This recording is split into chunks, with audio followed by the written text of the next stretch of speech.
Now, you may have already seen us exploring the Las Vegas Strip for the first time, or maybe even spending some time in one of Vegas's coolest neighborhoods.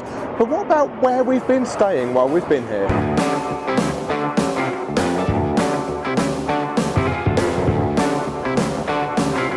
Well, like other people, we'd love to stay at the Venetian or maybe even the Bellagio, Caesar's Palace, but we chose to be a little bit more budget conscious on this trip, so let's show you around our resort, and you are not going to believe how much we got this for. Even I didn't believe it. You were happy when I told you though? Of course I was, it's coming out of my bank account.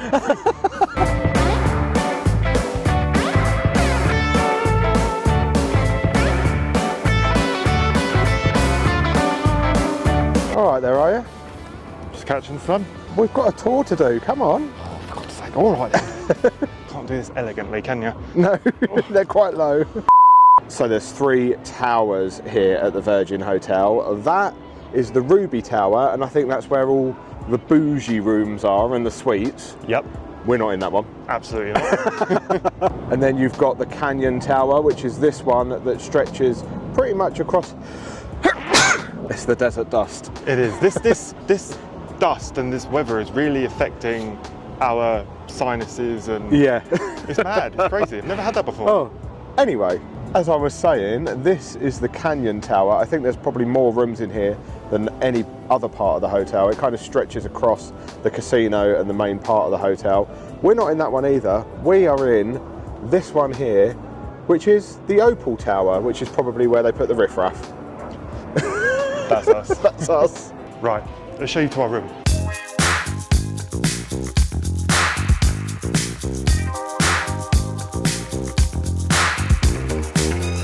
As you can see, we've lived in this room for several nights already. Yes, so thankfully we did a couple of clips before we made it messy. Yeah, when we first arrived. However, we wanted to do our review on the place after we'd been here a while, because we feel like that's more accurate. Yes. Because we've got to know a few of the quirks and the pros and cons of the room, etc. A few things we like, a few things we're not so keen on. So starting in the bedroom, this isn't actually the room that we originally ordered. We ordered a king room. However, we actually arrived at 2 p.m, which is an hour before the normal check-in time. The king rooms weren't ready, so they offered us a double queen room that was ready, and we could go in it straight away. So we snatched it. So yeah, we've got 2 double queen beds with a weird little sofa seat thing in the middle and a table, but the sofa's a bit high. You tried to edit on it the other night, and it was an effort. It hurt my neck. It's too low. Plenty of side tables and stuff though, and there is loads of charging points in this room, which is really important for us with all our camera equipment and everything. There's like a weird little drinks trolley thing with some shelves and stuff. An ice bucket, you can go to the ice machine at the end of the corridor, charging on the side of that as well, but obviously the fridge is completely stocked. It is a mini bar, not a usable fridge, and as soon as you take anything from there... And they'll take some money out of your account. And not just a little bit of money either. If you want that Snickers on top there, that's 12 bucks. Or if you want a smart water, 10 bucks. Also, we've got this thing here that thinks it's Elvis. We've seen quite a few things here in Vegas that think they're Elvis while we've been here. And then the bathroom, the vanity is outside with double sinks, which is a nice touch.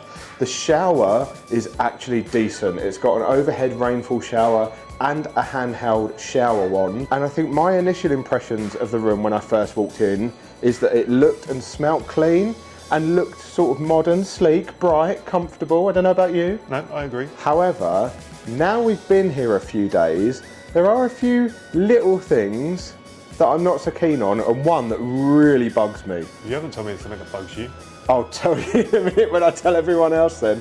It'd be interesting to see if it's been bugging you too as well, because it has me. Okay. So first thing, these light controls are a little bit finicky. There's an up and down arrow and they're all named different things. So you have to push the down arrow to turn things off, up arrow to turn things on. Sounds easy enough, doesn't always work the way it should. There's also an all on, all off button, which we tried to use last night when we were going to bed. And it didn't turn off the mirror down by the hallway. So we still had to get up and do that. That's got a separate switch.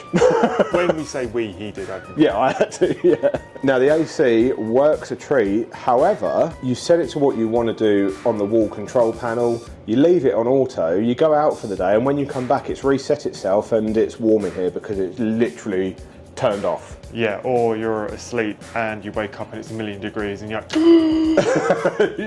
That's actually accurate. That's literally how I woke up at about 3 a.m. the other night. There is one thing that it doesn't affect me, but it affects someone like Jason because he's short. Oh, I know what you're going to say now. Yeah. So obviously when you're in the shower, a lot of people like to use that as well as that. I like to use both. But for short people, to change this is all the way up here. It is very high. This button here. So I'm 6 foot, and this is me with my hand up high. Yes, that's a tan line in my arm, by the way. It's all the way up there, whereas normally it will be down there. It did take me a minute to figure out when we first got here how to change the two, because normally it's lower. So yeah, you are right. And funnily enough, the thing that really bugs me is in here as well. It's not the toilet, is it? No. Oh, it's not. What? I'll show you. Right, I'm just going to shut you in. Okay, so you're in the shower, washing yourself, doing all your bits and bobs. You go to get out of the shower and you need to get your towel. Oh, yeah, so you get out the shower. And your towels are there. So you have to go round, which is annoying. So you literally have to get out, make the floor all wet. There is a towel on the floor. There is a towel. But that's just, to me, is just irritating. Yeah, that's a fair point. Oh shit, close the door. However, when we tell you how much we've paid for this, we're probably going to get over that irritation fairly quickly. And just to point out, hanging space, ironing board, a little vanity over here as well to do your makeup. Oh, that's trippy. There's 2 of me and 1 of you. That's enough. And then there is outlets and everything down here as well. There is a hairdryer in the drawer, so, you know, it's very livable. Oh, good, yeah. Also, something else we didn't pay for is the view that we ended up getting of the Las Vegas Strip, baby. Well, actually, we get a view of all of the pools, the rest of the hotel, and the Las Vegas Strip. Even though we're not actually on the Strip, you get a really nice view. MGM Grand, Mandalay Bay, New York from here. Also, Las Vegas International Airport, or the Harry Reid International Airport, I think it is. We didn't fly in there. We drove here. Is right behind that opposite, which is the Ruby Tower. So this morning, all the planes are taking off and flying across the top of the Canyon Tower. The last few days, they've been landing there. So if you're a plane spotter, you're in your element. However, the noise doesn't bother us. We haven't really heard it very much. But speaking of the pools, there's actually 4 pools here. What do you say we go for a dip? I think that's a sensible idea. I mean, it's nearly 100 degrees, why not? Before we go to the pool though, there is just one more thing I want to mention about the room. There is a privacy or make up the room button just inside the door, and it turns either a red or green light on outside. We asked for our room to be made up yesterday. We turned the green light on, left our room at about 8:45 a.m, didn't return until 5 p.m, and nobody had been in here. We'd had no service whatsoever, no clean towels, the beds weren't made, nothing had been cleaned, the bins hadn't been emptied. So, if you turn that on expecting room service, you may or may not get it.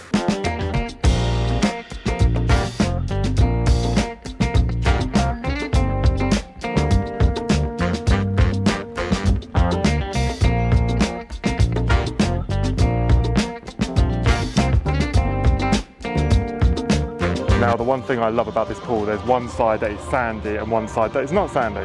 The one on the sandy side is really good on your toes.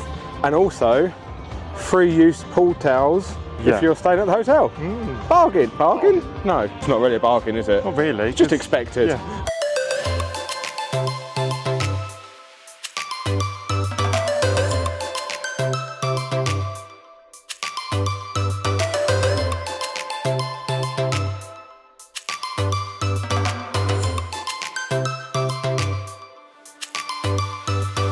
So the pool you've just seen us at is the main pool here at the Virgin Hotel. We really enjoy that pool. Like Josh said, one half is sand, the other half isn't. And there's a little strip in the middle that's absolutely freezing as well. So if you're really hot, just jump in there first, because it will cool you down. The only thing I will say is sunbeds are at a premium around there, and 95% of them are in full sun all day. So if, like me, you turn to a lobster after 5 minutes, that might not be ideal. There's not that many either, so when we first got here, we couldn't even get one. Yeah, it's a bit of a fight later in the day. Yeah. As I mentioned, there is 4 pools here though. That's the only one that's been open while we've been here. There is the dish pool, which is just a small round one. That's been closed. I think that's probably only open seasonally. And then there's the terrace pool as well, which is up high above the main pool and is kind of like an infinity pool. Yeah, it looks really cool though. And that's open weekends. We're here during the week, so we're not going to see that one open. Never mind. And then, of course, there's the beach club, which I think you may have to pay extra for. Possibly. It looks bougie. Looks very the sunbeds look very bougie. So you may have to pay extra for that one. And you can get day pass if you're not a hotel guest as well. So I guess when it gets really busy, they need all of them open. Yeah. Another thing about the main pool, there is a bar area there. That's all under shade. So if you really struggle with the sun, but you want to go and sit by the pool, you can go and sit yourself under there. There's games under there as well, like table football and stuff. It's a bit warm for that today, if you ask me. No. Running around playing ping pong doesn't feel like the vibe when it's currently 35 Celsius. That's quite warm. That's quite warm. For us British people, anyway. There is a few other places to sit around here as well, and also there's this big event lawn with a stage there as well, so I'm assuming they have musical performances and stuff out here, which would be kind of cool. And another thing about the pool area, the floor is absolutely roasting. So don't wear trainers like Josh did, so that you have to go bare feet over to the pool. I was going to say another thing, the heat has actually melted the side of my shoe. It literally has. The side of his shoe is literally coming off. I went with Crocs, so I could have worn these over to the pool until I realised the floor was absolutely roasting. Yeah, I see a lot of people wearing like flip-flops and Crocs to the pool and then just leaving them on the side. I do have Crocs, but they kept rubbing my feet, so I rolled with these. Which are falling apart. Yeah.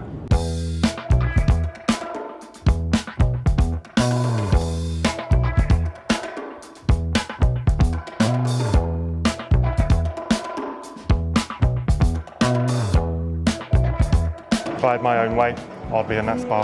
I mean, yeah, for a price though, because the juice bar is $15 for a juice, so.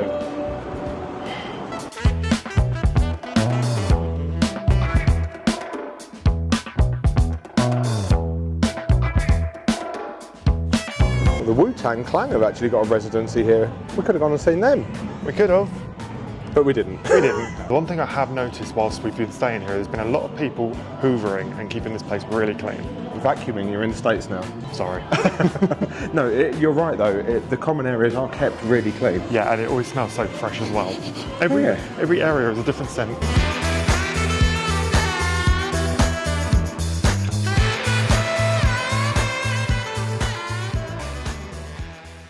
Right, now we've covered the room and the pool, it's time to talk about something that's even more important.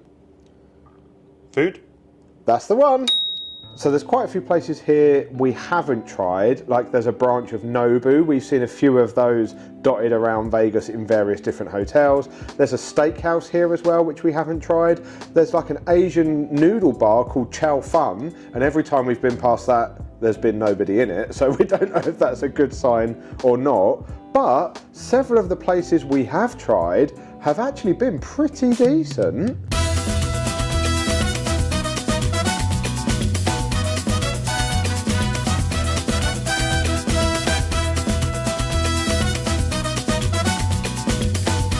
So when we first arrived, we actually went to Casa Calavera, which is the Mexican restaurant here, because it was happy hour and we had chicken taquitos, enchiladas and house guac, all $7 each. And we shared a bucket of beer with our friends Jeremy and Kara from the Magic Geekdom, which I think was $20 for 5 bottles. And then thanks to recommendations from our friends Dale and Paula Mackenzie, we tried the churros, which were $7 each, and oh my word. Very fresh. They were really fresh, really hot and bigger than I was expecting, because I think they called them churro bites. Yes, and you get a variety of dips. I think there was a jam, caramel. And a weird alcoholic one that was pretty gross. But the other two, mwah.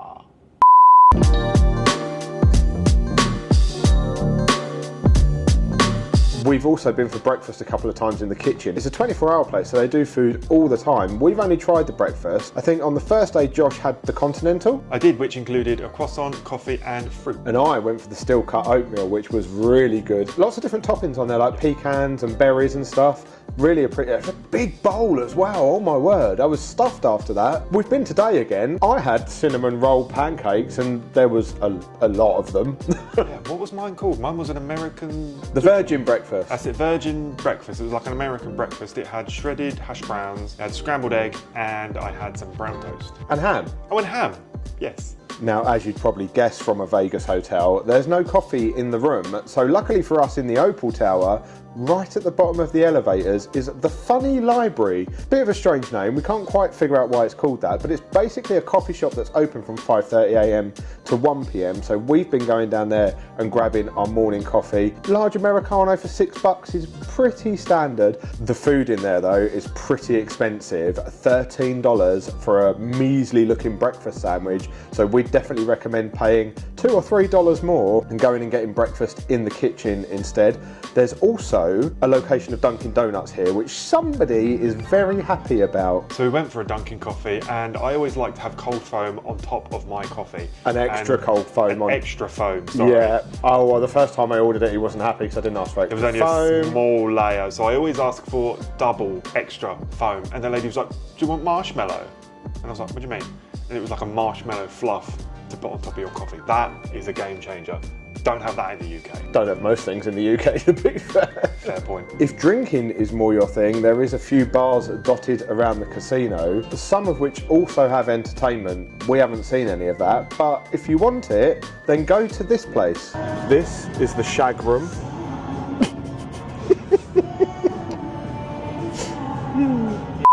And this is another one of the benefits of this hotel. Free parking for the duration of your stay. We like free parking. We do like free parking. This is the Paradise parking lot that we parked in because it's the closest to the Opal Tower. It's a little bit of a challenge to find it. We had a little bit of fun. Don't set your GPS just to Virgin Hotel because you'll end up in the taxi rank. Yes. Set it to the Paradise parking garage, or if you're in the Ruby Tower, I think it's called the Harmon parking garage. But yeah, this is fine. Nice big free parking garage out of the sun. And we haven't seen our car for days. No, I will say, if you're here in a hot time, it is like an oven in here. That's fair. It's like an oven outside though. I know, you know what I mean. And yes, although free parking is a benefit, we aren't on the strip. It is about a 25-minute walk from here to the strip, which may be fine if it wasn't 100 degrees outside. No, but you can get an Uber. It's only going to cost no more than $10. $10 it's cost for the two of us. When our friends Jeremy and Kara were here, it was near a 17, 18 because we needed a bigger car. We did walk down to the strip last night as well, and it did only take us just over 20 minutes, but we waited till the sun went down. So it is doable. We weren't prepared to walk back though after spending 3 hours walking the strip. No, I was like, we're going to get an Uber. Pros and cons, I guess. Pros and cons. Also, if you come to the back of the parking lot at night, you get a pretty epic view of the Vegas Strip, all the way from the Strat, past the Sphere. You can see the Venetian, and then unfortunately you get a post in the way. You can see the High Roller. You can see all the way round to Paris and Planet Hollywood, and even a little teeny weeny bit of New York and the MGM Grand. All for free. And no crowds. And we only noticed this because we went on the different floor and drove a little bit further around and we was like, oh wow. Pretty cool. Now, we booked the Virgin Hotel through Virgin Holidays, which meant our resort fee was waived. We were able to use some of our Virgin points, and we got this hotel for £147 for 4 nights.